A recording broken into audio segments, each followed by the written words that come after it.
Okay, my second attempt to screen record. So I'm hoping this one will work. So, hello. I decided to do first grade first grade math and geometry, specifically introduction to fractions. And so my Siop lesson plan template. I'll show you what I have prepared.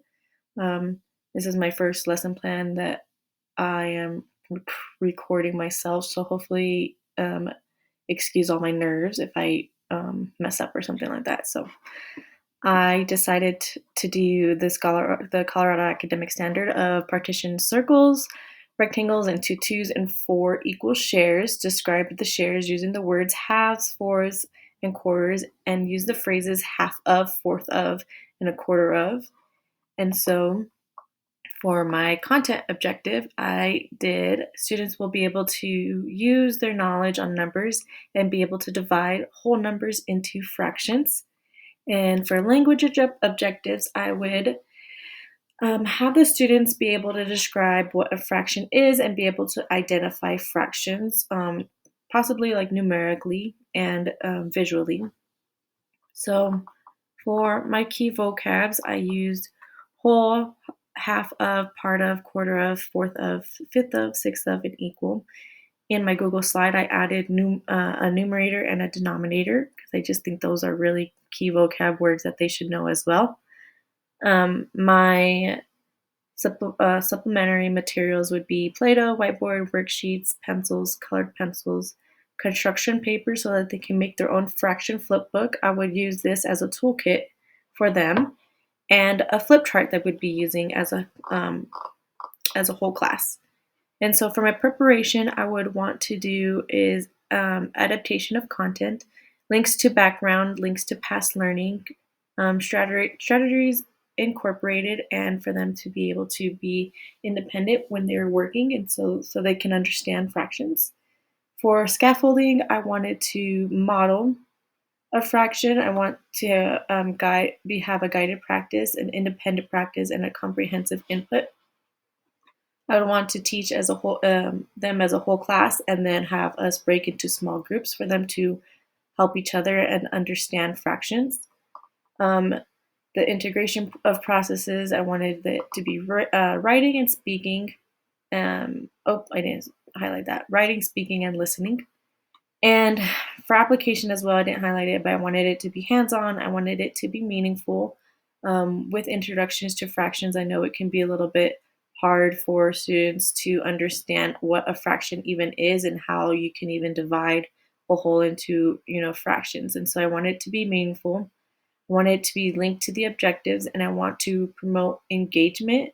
And so for my Google slide, I decided to pair it with a paired deck. If you guys aren't familiar with that, I'll show you guys what that is.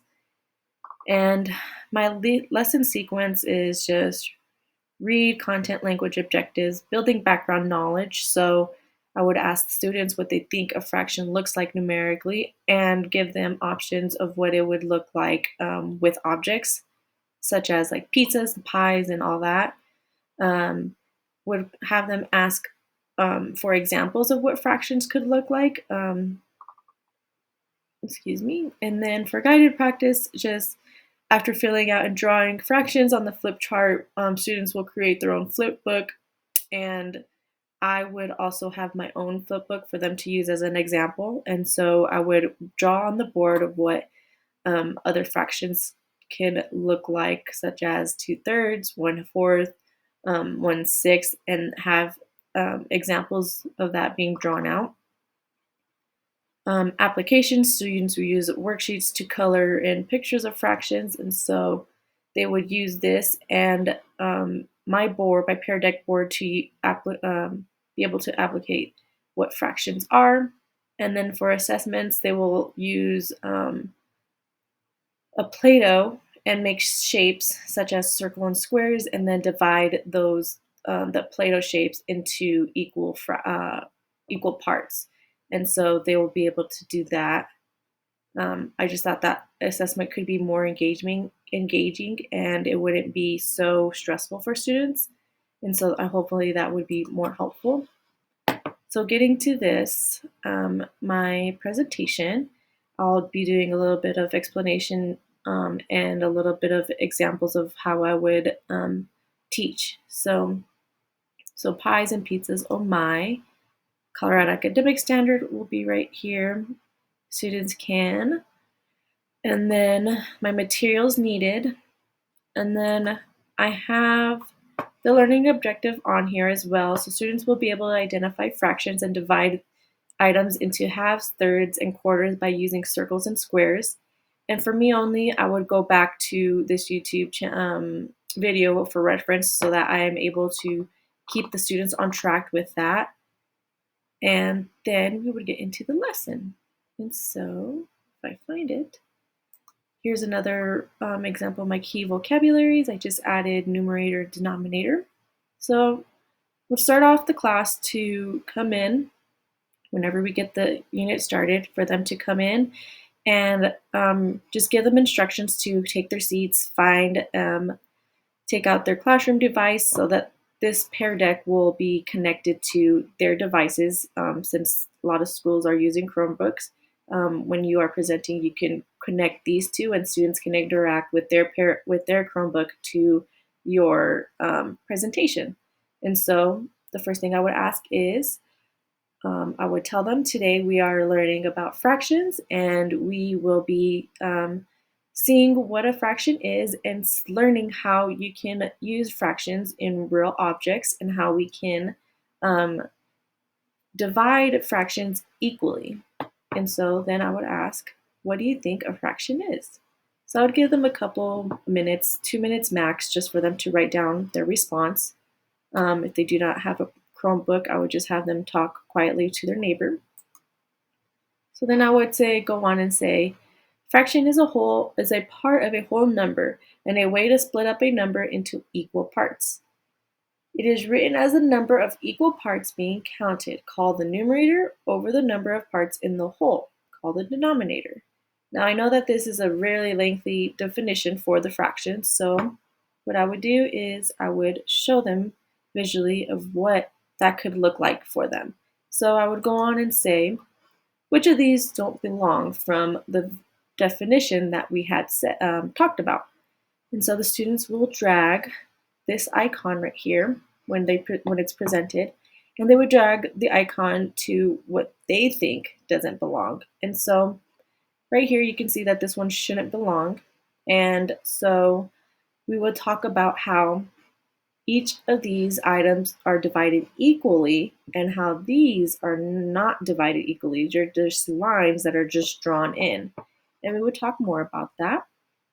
So then I would give them the opportunity to draw what they think a fraction looks like, whether it's them recreating the pizza that they just saw with either a half, quarter, or a fourth of that is divided, or they can draw what it looks like numerically. So they can draw 1 over 2, 1 over 4, and see what their background knowledge is.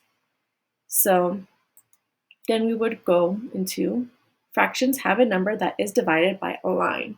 And so I would introduce this line that is what makes a fraction. And so we would talk about how a numerator is on the top and a denominator is on the bottom. And the denominator, is the total parts in the whole. And the numerator is the number of parts that we have. So if we have a whole pizza, the circle is a pizza right now. And if we divide this up into 5 and I take away 2 slices, what does that leave us? And so they would say 2/5, 2 over 5. And so then we would talk more about the denominator and how that their number 0 will never be a part of the denominator, because we will always have this, we will always have it divided equally. And so if they think that the number 0 will be a denominator, we'll talk more about that in length. And so then I would go and give them examples of what a fraction might look like. And so we can say that um, that one whole pizza can be by itself.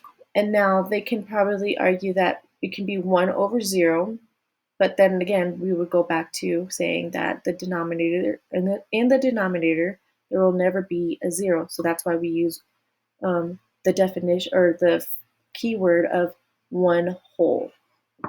And so we would go down to what about 1/2? And so we would talk about how if you had a whole pizza and you cut it in half, it would make two slices, two big slices, but it could also be 1/2. And so we can ask, can we share half a pizza?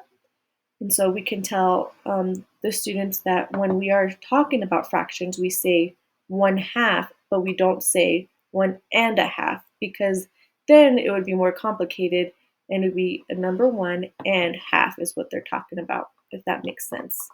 And so we go and continue on with another example. So when we come to this picture, then we can say, well, this can be described as 1/4 of the pizza right here, or 1/4 of a pizza, or how, as they know it, is as one slice of a pizza. And so when we talk about right here, is we can say that if we divide this pizza into fourths and you get one slice, what does that equal? And we can say that it equals 1/4. And so then I would give them a little brain break, just asking them how they are feeling. If the students are feeling confident, then if the majority of the students are feeling confident, then we'll carry on. If it's from the orange to the red, then I would provide this YouTube video that is very helpful for students and that explains fractions a little bit more in depth, and it can give them more of a visual of what fractions could look like. Then we would come back and collect ourselves for practicing fractions. And so that would be using our flip books and creating our flip books. So we would talk about what we have learned so far about 1, 1/2, and 1/4. Then I would give them examples on that flip grid, and I will attach a link or a Word document of how my word flip chart would look like if we were talking about that, so that they can get a visual of what how they can draw their fractions in their flip books. And so I would do that part of the lessons. We would come back after about 10 or 15 minutes, and I would ask, what do you think about fractions? And wait for the responses.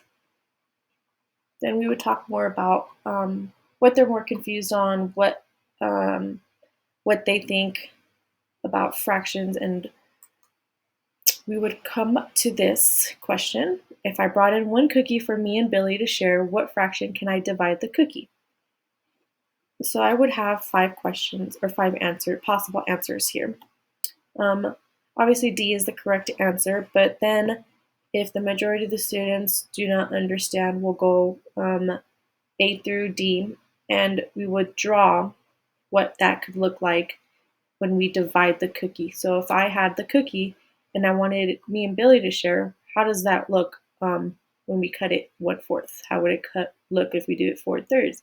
Or if that's even possible? Or would it be one cookie for me to share? And some students will say yes, because it is one cookie, but we could also say that I'm trying to divide it and share with him. So what does that look like?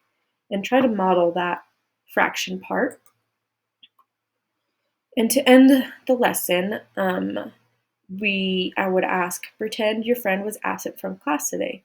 And then I would incorporate the assessment part of this, and I would ask, let's play with our Play-Doh and explain to a friend how you could divide your Play-Doh equally. And so I would give them some little shape cookie cutters, and then I would ask them to play with their Play-Doh in the shapes and then divide those shapes equally. And I would walk around the classroom and use that as an informal assessment and see how they are thinking and how they are doing with fractions. So that is all that I have. Hopefully that this presentation can be maybe possibly a short and sweet introduction to fractions, but it also can be overwhelming for a lot of students because this is where they can start being more disengaged with math because it does get too hard. So I'm hoping that with this lesson, it can be simple enough for them to understand, but also engaging enough for them to want to learn more about fractions when the unit comes so that they can either, add fractions with fractions or divide fractions. And then we can come to the examples of the different types of fractions that we have. And so, yeah, that is my presentation. Hope you guys liked it.